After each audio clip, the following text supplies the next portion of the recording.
کامیابی اللہ کی طرف سے. بالکل تو یہی اصل بات ہے, یہی اصل فلسفہ ہے اسلام کا بھی. اور ان کی ساری کامیابیوں کا راز بھی اسی کے اندر تھا کہ وہ اپنے لیے کچھ نہیں کرتے تھے, وہ سارا یہی سکھاتے تھے کہ ہم جو بھی کریں وہ اللہ تعالیٰ کی ذات کے لیے کریں, اس کی رضا, اس کی خوشنودی کے لیے حاصل کریں. تو اس وقت میں یہ سمجھتا ہوں کہ ارطغرل غازی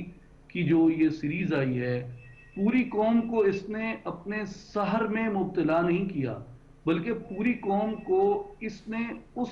سچ سے روشناس کروایا ہے جو ہم رفتہ رفتہ بھولتے جا رہے تھے. بالکل تو ارطغرل سیریز کے ذریعے جو اس کے جن کا آئیڈیا ہے محمد بزداغ, ان کی بھی مجھے یہ بڑی کامیاب کوشش نظر آتی ہے کہ اس طرح کے ہمارے جو ہیروز ہیں تاریخ کے اندر, آج کل آپ دیکھیں نا کہ پوری دنیا کے اندر یہ ٹرینڈ ہے کہ وہ سپر ہیروز تراشتے ہیں. بالکل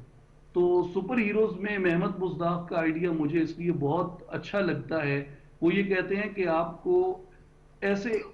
سپر ہیرو تراشنے کی ضرورت نہیں ہے جو حقیقتاً وجود ہی نہیں رکھتے. آپ کے پاس اس سے کہیں زیادہ بڑے وہ سپر ہیروز موجود ہیں جن کے چند بستیاں, چند خیمے تھے, جن کے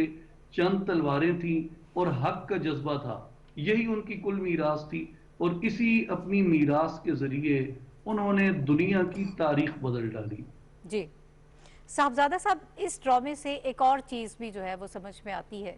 کہ ہماری اسلامی تاریخ تو آپ کو سمجھنے کو ملتی ہے اور جس سحر میں پوری عوام مبتلا ہے وہ اپنی جگہ, لیکن اس کے ساتھ ساتھ تصوف اور روحانیت کی شکل کو جس طرح پوری دنیا نے یا خاص طور پر ویسٹ نے مسخ کرنے کی کوشش کی, اس کا اصل چہرہ اس میں ہمیں نظر آ رہا ہے. اس میں ہمیں معلوم ہو رہا ہے کہ ہمارے جو اولیاء کرام تھے, جو ہمارے صوفی تھے, انہوں نے کتنی محنت کی, یعنی سینکڑوں سالوں کی ان کی محنت اور ان کی ریاضت جو ہے جس کو ضائع کیا جا رہا تھا, اب ایک مرتبہ اس کا بھی ریوائول ہمیں نظر آ رہا ہے اس میں. جی بالکل آپ نے صحیح فرمایا. خاص طور پہ ارطغرل غازی کے کنٹمپریری ایک کردار تھے.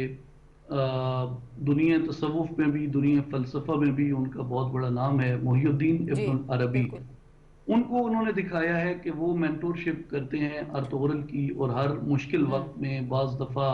جسے تصوف کی اور دینی اصطلاح میں رویائے صادقہ کہتے ہیں, یعنی خوابوں کے ذریعے بعض دفعہ حقیقتاً ان کے پاس آ کے وہ ان کو موٹیویشن دیتے تھے, ان کو گائیڈ کرتے تھے کہ اٹھو بیٹا, مایوسی کی گرد کو اپنے اوپر سے ہٹاؤ اور اللہ کا نام لے کے کھڑے ہو جاؤ. اور پھر انہوں نے اس میں ایک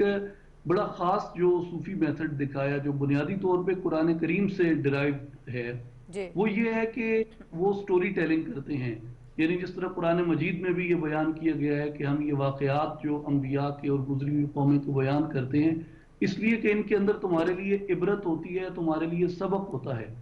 اور ایسی ایسی سٹوریز اس میں ابن العربی سناتے ہیں, یعنی حضرت خضر علیہ السلام کے متعلق مختلف قرآن مجید میں گزرے ہوئے واقعات میں. یعنی وہ جس وقت بہت مایوسی میں ہوتا ہے تو وہ ان کو یاد دلاتے ہیں کہ بیٹا یوسف علیہ السلام کی طرف دیکھو, وہ کس طرح کنویں سے نکل کے مصر کے قید خانے میں پہنچ کے اس کے بعد مصر کے حکمران بنے. جی تو یہ ایک میتھڈ تھا سٹوری ٹیلنگ کا, ان کے اندر ایک روحانی جذبے کو بیدار کرنے کا. اور پھر اس کے ساتھ جو خانقاہ کا انہوں نے کلچر متعارف کروایا ہے اس میں, وہ بالکل صحیح تصویر انہوں نے کھینچی ہے. اور مجھے یہ کہنے میں کوئی آر نہیں ہے کہ فی زمانہ نہ صرف ویسٹ یا جو لوگ تصوف سے نظریاتی اختلاف رکھتے ہیں, نہ صرف ان کا بلکہ خود جو اہل خانقاہ ہیں وہ بھی خانقاہ کا یہ کردار بھول چکے تھے کہ سوسائٹی کو اٹھانے میں اور سوسائٹی میں اس طرح کے پازیٹیو کردار تلاش کر کے ان کو آگے لے آنے میں تصوف کا کتنا بڑا کردار رہا ہے, ان صوفیاء کی کتنی بڑی جدوجہد رہی ہے. تو میں نے دیکھا کہ ابن العربی جو تھے انہوں نے ایک عملی صوفی کا کردار ادا کیا, اور یہ صرف فکشن کی حد تک نہیں ہے یا یہ اس کو ڈرامے کی حد تک نہیں ہے, بلکہ ریئل ہسٹری کے اندر بھی ترکوں کے اندر محی الدین ابن العربی کا بہت زیادہ احترام ہے. اور اس کے علاوہ بھی ان کی بہت سی روایات جو ہیں وہ مشہور ہیں, اور جتنے بھی ترک سلاطین بعد میں آئے وہ خاص طور پہ عثمانی سلاطین وہ بہت محبت کرتے تھے شیخ ابن العربی سے. پھر آپ جی پونیا کو دیکھیں, یعنی پونیا آج بھی ایک صوفی سمبل ہے. آپ اگر ترکی گئے ہیں یا کہیں بھی جاتے ہیں تو لوگ آپ سے پوچھتے ہیں جی آپ پونیا گئے تھے, اس لیے کہ پونیا میں جلال الدین رومی ہیں. تو گو کہ وہ ایک سلجوق زمانے کے اندر تھے، لیکن آٹومنز نے ان سے بہت زیادہ انسپریشن لی، اور آج تک بھی جو ماڈرن ترکی بھی ہے ان میں حضرت مولانا رومی کا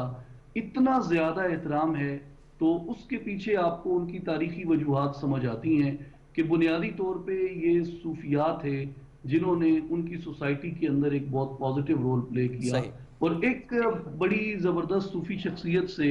اس ڈرامے نے ہمیں متعارف کروایا، وہ شیخ احمد یسوی ہیں، جو کہ تصوف کے سلاسل کے باضابطہ آغاز سے بہت پہلے ترکی میں تشریف لائے۔ اور میں بتاؤں ترکی میں شیخ احمد یسوی کا وہ مقام ہے جو ہمارے ہاں داتا علی حجویری کا ہے، اور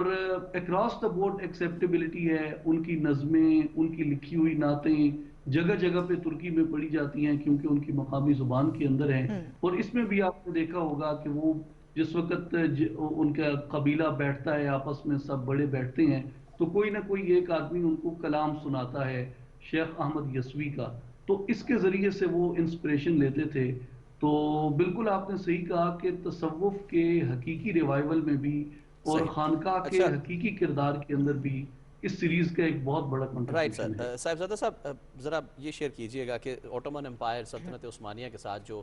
پاکستان کی نوجوان نسل کا تھوڑا بہت تعارف بنتا ہے، یعنی وہ جو ایک لے مین ہے جو ہسٹری سے دلچسپی نہیں رکھتا،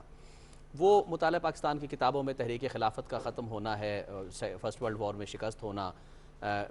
ٹرکش فورسز کو، اور اس کے بعد اس کا ختم ہونا، اور اس کے بعد that's all over for a layman in Pakistan, for a good student in Pakistan even. ذرا یہ شیئر کیجئے گا کہ اب یہ دکھانا، اس سے پہلے بھی ایک دو ایسے ڈرامے چلے ہیں جو کہ پاپولر بھی بہت ہوئے ہیں، جس میں وہ میرا سلطان ہے، سلطان سلیمان خان جو ایپک سمجھا جاتا ہے سلطنت عثمانیہ کی، ان کا چلا ہے. اس کے علاوہ بھی یعنی ہسٹری کی بھی کتابوں میں بھی مل جاتا ہے، ڈراموں سے بھی مل جاتا ہے. آپ کیا سمجھتے ہیں کہ یہ جو اس وقت دکھایا جا رہا ہے، اوکے وزیر اعظم صاحب نے کہہ دیا، ان کی ذمہ داری تھی کہ ہم تک پہنچایا جائے، وہ آگے سارا سب کچھ جو ہے وہ اس کو پروسیڈ کر لیا گیا، میڈیا نے، پی ٹی وی نے، ٹی آر ٹی نے اپنی ذمہ داریاں پوری کر دیں، لوگ دیکھ بھی رہے ہیں، جیسے ناہید بتا بھی رہی تھی کہ کروڑوں کی تعداد میں لوگ جو ہیں اس کے ویورز ہیں، پوری دنیا میں دیکھا جا رہا ہے، لیکن اس طرح سے امپیکٹ نہیں آ رہا یوتھ کے اوپر، وہ اسی طرح ہی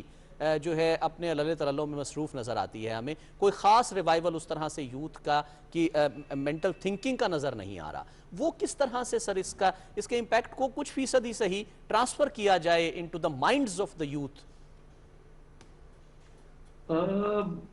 میرے ذاتی اگر آپ خیال پوچھیں تو مجھے آپ کی رائے کا بڑا احترام ہے. میں تو یوتھ میں بہت چینج دیکھ رہا ہوں. یہ ضرور ہے کہ سوشل میڈیا پہ بعض میمز جو آ رہی ہیں اور اس طرح کی جو چیزیں بنائی جا رہی ہیں وہ تھوڑی ڈسٹربنگ ہیں، لیکن میری بہت سے نوجوانوں سے اس پہ بات ہوئی ہے جو کہ یہ دیکھ رہے ہیں، اور اس سے پہلے بھی جنہوں نے دیکھا ہے، ان کے اندر مجھے بڑی ایک پازیٹیو انرجی محسوس ہوئی ہے. ایک بات پہ میں جناب سے اتفاق کروں گا کہ شاید اتنی بڑی ایک سیریز کے لیے ہم ذہنی طور پہ تیار نہیں تھے، اور ہماری اس کے بارے میں ابھی تک رائے وہ قائم نہیں ہوئی جو تاریخی تناظر میں ہونی چاہیے. پھر ترکوں میں آج بھی جو ماڈرن ترکی میں بھی ایون لوگ آٹومنز کو، بے شک وہ اب خلافت نہیں ہے یا وہ آٹومن امپائر نہیں گئی، لیکن اس کے باوجود آٹومنز کا احترام ترکوں میں بہت زیادہ ہے.